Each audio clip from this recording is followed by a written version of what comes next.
ಏನೋ ಎಗರಿಸ್ತೀಯಾ? ಎಗರ್ಸ ಪಿಜ್ಜಾ ಹಾಟ್ ಉಪ್ಪು.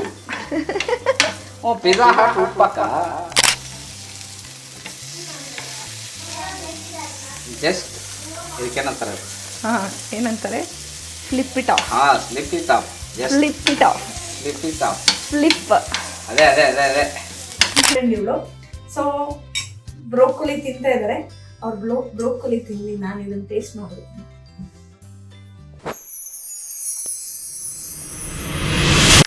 ಹಾಯ್, ಹಲೋ, ನಮಸ್ಕಾರ. Welcome to Kannada YouTube channel. ನಾನು ನಿಮ್ಮ ಯಶಸ್ವಿನಿ ಮಾಸ್ಟರ್. ನನಗೆ ಇನ್ಸ್ಟಾಗ್ರಾಮಲ್ಲಿ ಎಷ್ಟೊಂದು ಜನ ಕೇಳ್ತಾಯಿದ್ರು, ಮೇಡಮ್ ನಿಮ್ಮ ಡಯಟ್ ರೆಸಿಪೀಸ್ನ ಮಾಡಿಕೊಡೋದು ಯಾರು ಅಂತ. ನಾನು ಅವನ್ನ ತುಂಬ ಸಲ ಟ್ಯಾಗ್ ಮಾಡಿದ್ದೀನಿ. ಅವ್ನು ನಮ್ಮ ಮನೆಯಲ್ಲಿ 14 ವರ್ಷದಿಂದ ನಮ್ಮ ಜೊತೆನೇ ಇದ್ದಾನೆ. ನನ್ನ ದೊಡ್ಡ ಮಗನ ಥರನೇ ನಾವು ಅವನ್ನ, ನನಗೂ ಜಗಳ ಆಗ್ತಾ ಇರುತ್ತೆ ಬಿಡಿ.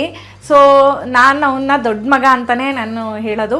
ಸೊ ನಾನು ಅವನ್ನ ಇವತ್ತು ನಿಮ್ಗೆಲ್ಲರ ಮುಂದೆ ಇಂಟ್ರೊಡ್ಯೂಸ್ ಮಾಡ್ಕೊಡ್ತಾ ಇದ್ದೀನಿ. ತುಂಬ ಚೆನ್ನಾಗಿ ಡಯಟ್ ಮಾಡ್ತಾ ಇದ್ದಾನೆ. ಆನಂದ್ ಕೂಡ ಈಗ ಡಯಟಲ್ಲಿದ್ದಾರೆ. ಅವರು ಕೂಡ ಡಯಟ್ ಮಾಡ್ಕೊಡ್ತಾ ಇರೋದು ಸಂತೂನೇ. ಸೊ ನಾನು ಲೆಟ್ಸ್ ವೆಲ್ಕಮ್ ಸಂತೋಷ್ ಮೆಂತೆ. ಅವ್ನ ಇನ್ಸ್ಟಾಗ್ರಾಮ್ ಪೇಜ್ ಬಂದು ಸಂತೋಷ್ ಮೆಂತೆ. ನಿಮಗೆ ನಿಜವಾಗ್ಲೂ ಇಂಟ್ರೆಸ್ಟ್ ಇದ್ದರೆ ಅವನ ಹತ್ರ ಅವನಿಗೆ ಸಪ್ರೇಟ್ DM ಮಾಡಿದ್ರೆ ಅವ್ನು ಒಳ್ಳೊಳ್ಳೆ ರೆಸಿಪೀಸ್ ಲಿಂಕ್ನ ನಿಮಗೆ ಕಳಿಸ್ತಾನೆ. ಸೊ ಇವತ್ತು ನಾನು ನಿಮ್ಮದನ್ನ ನಿಮಗೋಸ್ಕರ ಇಂಟ್ರೊಡ್ಯೂಸ್ ಮಾಡ್ತಾ ಇದ್ದೀನಿ ಸಂತೋಷ್ ಮೆಂತೆ. ಬರೋ, ಇವನೇನೆ ನೋಡಿ, ಬಾಡಿ ಬಿಲ್ಡರ್ ಥರ ಹೆಂಗಿದ್ದಾನೆ ಆಯಿತಾ. ನಮ್ಮ ಮನೇಲಿ 14 ವರ್ಷದಿಂದ ಇದ್ದಾನೆ. ಒಂದು ಹಳೆ ಫೋಟೋ ನೋಡಿದ್ರೆ ಇವನಿಗೆ ನಿಜವಾಗ್ಲೂ ಒಂಥರ ಸೊಣಕಲ್ ತಿಮ್ಮ ಇದ್ದಂಗಿದ್ದ. ಈಗ 14 ವರ್ಷ ಆದಮೇಲೆ ನೋಡಿ ಹೆಂಗಾಗಿದ್ದಾನೆ. ಒಳ್ಳೆ ಏನಂತಾರೋ ಬಾಡಿ ಗಾರ್ಡ್ ಥರ ಆಗಿದ್ದಾನೆ. ಬಟ್ ತುಂಬ ಚೆನ್ನಾಗಿ ಡಯಟ್ಸ್ ಎಲ್ಲ ಮಾಡ್ತಾನೆ. ತುಂಬ ಚೆನ್ನಾಗಿ ಅಡುಗೆ ಕೂಡ ಮಾಡ್ತಾನೆ. ಬಟ್ ಅಡುಗೆಗಿಂತ ಡಯಟ್ ತುಂಬ ಚೆನ್ನಾಗಿ ಮಾಡ್ತಾನೆ. ಸೊ ಹಾಗಾಗಿ ಇವನ ಕೈಯಲ್ಲೇ ಇವತ್ತು ನಾನು ಮಾಡಿಸ್ತಾ ಇರೋದು ಅವಾಕ್ಯಾಡೋ ಬ್ರೆಡ್ ಟೋಸ್ಟ್. ನಿಜ ಹೇಳಬೇಕಂದ್ರೆ ನಾನು ಆ ಬ್ರೆಡ್ ಟೋಸ್ಟು ನಾನು ಆಲ್ಮೋಸ್ಟ್ 1 ತಿಂಗಳು ನಂಗೆ ರೆಗ್ಯುಲರ್ ಮಾಡಿಕೊಟ್ಟಿದ್ದಾನೆ. ನನಗೆ ತುಂಬ ಚೆನ್ನಾಗಿ ವೆಯ್ಟ್ ಲಾಸ್ ಆಗಿತ್ತು. ಹಾಗಾಗಿ ಫಸ್ಟ್ ಅದೇ ರೆಸಿಪಿನ ಮಾಡಿಸೋಣ ಅಂತ ಅವ್ನ ಕೈಲಿ ಮಾಡಿಸ್ತಾ ಇದ್ದೀನಿ. ಅವಾಕ್ಯಾಡೋ ಬ್ರೆಡ್ ಟೋಸ್ಟ್ ರೆಸಿಪಿ. ಇದನ್ನು ಬರೀ ಡಯಟ್ಗಷ್ಟೇ ಅಲ್ಲ, ಮಕ್ಕಳಿಗೆ ಕೂಡ ನೀವು ಬ್ರೇಕ್ಫಾಸ್ಟ್ಗೆ ಅಂತ ಹಾಕಿ ಕಳಿಸ್ಬೋದು. ಸ್ನ್ಯಾಕ್ಸ್ಗೆಲ್ಲ ಲಂಚ್ ಬಾಕ್ಸ್ ರೆಸಿಪಿ ಥರ ನೀವು ಹಾಕಿ ಕಳಿಸ್ಬೋದು. ಸೊ ಇದಕ್ಕೆ ಬೇಕಾಗಿರೋಂಥ ಇಂಗ್ರೀಡಿಯೆಂಟ್ಸ್ ಬಂದು ಆ್ಯಸ್ ಯೂಶುವಲ್ ಬ್ರೌನ್ ಬ್ರೆಡ್, ಬಿಳಿ ಎಳ್ಳು, ಇದು ಚಿಲ್ಲಿ ಪೌಡರ್, ಪನ್ನೀರ್, ತುಪ್ಪ. ಇದೇನೋ ಮಿಕ್ಸ್ ಮಾಡಿದ್ದಾನೆ, ನಿಜವಾಗ್ಲೂ ನನಗೆ ಗೊತ್ತಿಲ್ಲ ಏನಂತ. ಸೊ ಏನಪ್ಪ ಇದು? ಇದು ಅವಾಕ್ಯಾಡೋ, ಈರುಳ್ಳಿ, ಟೊಮ್ಯಾಟೊ, ಚಿಲ್ಲಿ ಫ್ಲೇಕ್ಸ್. ಸೊ ಇದನ್ನೆಲ್ಲ ಒಂದ್ರಲ್ಲಿ ಮಿಕ್ಸ್ ಮಾಡಿ ಇಟ್ಟಿದ್ದಾನೆ. ಸೊ ಇವಾಗ ಏನು ದಬಾಕ್ತಾನೆ ಅಂತ ನಾವು ನೋಡೋಣ. Okay, so first stove on ಮಾಡಬೇಕು. ತವಾನ ಅವನು ಸ್ವಲ್ಪ ಬಿಸಿ ಮಾಡ್ಕೊಂಡಿದ್ದಾನೆ. ತುಪ್ಪ ಹಾಕ್ತಾ ಇದ್ದಾನೆ. ಏನೋ ಎಗರಿಸ್ತೀಯಾ? ಎಗರಿಸ್ತಾನೆ.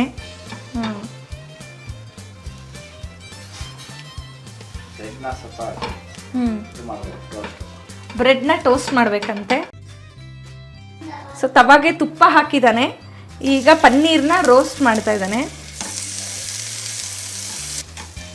ಈಗ ಮಾಡಿಕೊಂಡು ಸ್ವಲ್ಪ ಫ್ಲೇಮ್ನ ಸ್ಲೋ ಇಟ್ಕೊಂಡು ಬ್ರೆಡ್ ಮೇಲೆ ಇಟ್ಟು ಈ ಏನಿದು ಈ ಸ್ಟಫ್ನ ಬ್ರೆಡ್ ಒಳಗಿಟ್ಟು ಸ್ಪ್ರೆಡ್ ಮಾಡಿ. ಒಂದೇ ಬ್ರೆಡ್ಗೆ ಸ್ಪ್ರೆಡ್ ಮಾಡಿದ್ರೆ ಸಾಕಾ? ಒಂದಕ್ಕೂ ಮಾಡ್ಕೋಬಹುದು. ಟೈಮ್ ಇಲ್ಲ ಅಂತಂದ್ರೆ ಒಂದಕ್ಕೆ ಮಾಡ್ಕೊಂಡು ಇಂದ ಮೇಲೆ ಹಾಕ್ಬೋದು. ಖಾಲಿ ಟೈಮ್ ಇತ್ತು ಚೆನ್ನಾಗಿ ಅಂತಂದ್ರೆ ಎಲ್ಲದಕ್ಕೂ. ಇದು ಮೇಲ್ಗಡೆ ಒಳ್ಳೆ ಪ್ರೋಟೀನ್ ಇರೋ ಅಂತ ರೆಸಿಪಿ ಅಂತಾನೆ ಹೇಳ್ಬೋದು. ಮಕ್ಕಳನ್ನ ಕಳಿಸ್ಬೇಕಾದ್ರೆ ಇದನ್ನ ಮೇಲ್ಗಡೆ ಇನ್ನೊಂದು ಸ್ಟಫ್ ಮಾಡ್ಬಿಟ್ಟು ಬ್ರೆಡ್ ನ ಮನೇಲಿ ಅಂದ್ರೆ ಓಕೆ.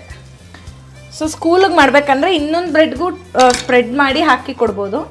ಹೊಟ್ಟೆ ಫಿಲ್ಲಿಂಗ್ ಆಗತ್ತೆ. ಇಲ್ಲ ಮನೇಲಿ ಅಂದ್ರೆ ಇದ್ರ ಮೇಲೆ ಈಗ ಇನ್ನೊಂದು ಬ್ರೆಡ್ ಮುಚ್ತೀಯಲ್ವಾ. ಈಗ ಕೆಲವೊಬ್ರು ಎಗ್ ತಿನ್ನೋರು ಇರ್ತಾರೆ. ಎಗ್ ಮಾಡ್ಕೊಬೋದ? ಎಗ್ ಮೇಲ್ಗೆ ಹಾಫ್ ಬಾಯ್ಲ್ ಮಾಡ್ಕೊಳ್ಳೋದು. ಬ್ರೋಕೊಲಿ ಸೈಡ್ಗೆ ಹುಡುಗರಿಗೆ ಬಾಕ್ಸ್ಗೆ ಬೇಯಿಸಿರೋದು. ಇದು ಇದ್ರ ಮೇಲೆ ಹಾಕೋದಕ್ಕಲ್ಲ, ಸೈಡ್ಸ್ಗೆ. ಥ್ಯಾಂಕ್ಸ್ ಅಂತೂ. ಥ್ಯಾಂಕ್ ಯು ಸೋ ಮಚ್ ಮಾಡಿಕೊಟ್ಟಿದ್ದಕ್ಕೆ. ಪಾಪ ನಿಂಗೆ ತುಂಬ ಕೆಲಸ ಇದೆ, ನೀನು ಹೊರಡು, ಮಿಕ್ಕಿನ ನೋಡ್ಕೊತೀನಿ. Thank you. ಇದಾಗಿತ್ತು ಇವತ್ತಿನ avocado bread toast breakfast recipe, lunch box recipe. So ಇದು ನಿಜವಾಗ್ಲೂ ತುಂಬಾ ಟೇಸ್ಟಿಯಾಗಿರುತ್ತೆ. ಯೂಶಲಿ ಅವಾಕ್ಯಾಡೋ ಕಹಿ ಇರುತ್ತೆ ಅಂತ ಹೇಳ್ತಾರೆ. ಈ ಅವಾಕ್ಯಾಡೋ ಇದೆಲ್ಲ ಮಿಕ್ಸ್ ಆದಾಗ ಈ ಬ್ರೆಡ್ ಜೊತೆ ಈ ಪನ್ನೀರ್ ಜೊತೆ ತಿಂದಾಗ ನಿಜವಾಗ್ಲೂ ಕಹಿ ಬರಲ್ಲ. ಸ್ವೀಟ್ ಫ್ಲೇವರು ವಿತ್ ಕಹಿ ಎರಡು ಮಿಕ್ಸ್ ಆಗಿ ಒಂಥರ ಫ್ಲೇವರ್ ಬರುತ್ತೆ. ನಿಜವಾಗ್ಲೂ ಹೆಲ್ತ್ಗೂ ಒಳ್ಳೆಯದು, ವೆಯ್ಟ್ ಲಾಸ್ಗೂ ಒಳ್ಳೆಯದು, ಮಕ್ಳಿಗೂ ಒಳ್ಳೆಯದು. ಓವರಾಲ್ ಎಲ್ಲದಕ್ಕೂ ಸೂಟ್ ಆಗೋವಂಥ ರೆಸಿಪಿ ಇದು. ನನಗಂತೂ ಭಾಳ ಇಷ್ಟ. ನಿಮಗೂ ಇಷ್ಟ ಆಗಿದ್ರೆ ದಯವಿಟ್ಟು ಇದನ್ನು ಮನೆಯಲ್ಲಿ ಟ್ರೈ ಮಾಡಿ. ನನ್ನ ಕನೆಕ್ಟ್ ಕನ್ನಡ ಯೂಟ್ಯೂಬ್ ಚಾನಲಲ್ಲಿ ಒಂದು ಕಮೆಂಟ್ ಹಾಕಿ. ನಿಮ್ಮ ಕಮೆಂಟ್ ನನಗೆ ಭಾಳ ಇಂಪಾರ್ಟೆಂಟು. ಸೊ ಹೀಗೆ ನೀವು ನಿಮ್ಮ ಕಮೆಂಟ್ಗೆ ನಾನು ವೆಯ್ಟ್ ಮಾಡ್ತಾ ಇರ್ತೀನಿ. ನಿಮ್ದು ಯಾವುದಾದ್ರೂ ಪ್ರಾಡಕ್ಟ್ ಇದ್ದು ನೀವು ಸ್ಟಾರ್ಟಪ್ ಬಿಸ್ನೆಸ್ ಮಾಡ್ತಾಯಿದ್ರೆ ನೀವು ನಮ್ಮ ಜೊತೆ ಕೊಲಾಬ್ರೇಟ್ ಮಾಡ್ಬೋದು. ಕೊಲಾಬ್ರೇಟ್ ಮಾಡಬೇಕಂದ್ರೆ ಈ ಕೆಳಗಡೆ ನಂಬರ್ಗೆ ನೀವು ಕಾಂಟ್ಯಾಕ್ಟ್ ಮಾಡಬೇಕು. ಸೊ ದಟ್ ನೀವು ನಮ್ಮ ಕನೆಕ್ಟ್ ಕನ್ನಡ ಆಡಿಯನ್ಸ್ಗೆ ಕನೆಕ್ಟ್ ಆಗ್ತೀರಾ.